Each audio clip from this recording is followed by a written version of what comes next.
తమ్ముడు ఇంట్లో 4 డ్రింకులు ఉన్నాయి, తీసుకురా. సరే అక్క. అక్క ఒకసారి ఇలా రావా? ఏమైంది తమ్ముడు? అక్క బాగా అన్ని తాగిస్తున్నాడు కానీ అడక్క, ఒక దాంట్లో కూడా డ్రింక్ లేదు. ఒక పని చెయ్యి, ఆ 4 నీళ్ళు నింపుకొని పట్టుకొచ్చేయి. ఆగు, ఈ 4 3 డ్రింకులు ఉన్నాయి, ఒక్క దాంట్లో మాత్రమే మంచినీళ్ళు ఉన్నాయి. న్యూ ఇయర్ వచ్చింది కదా, ఎవరికి మంచినీళ్ళు వచ్చిందో వాళ్ళు పార్టీ ఇవ్వాలి. సరే.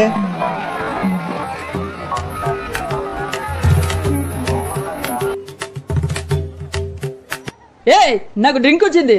నాకు కూడా డ్రింక్ వచ్చింది. నాకు కూడా డ్రింకే వచ్చింది. నాకు కూడా డ్రింకే వచ్చింది. తమ్ముడు మంచినీళ్ళు తీసుకురాలేదా? అయ్యో మంచినీళ్ళు రాలేదేమో అక్క.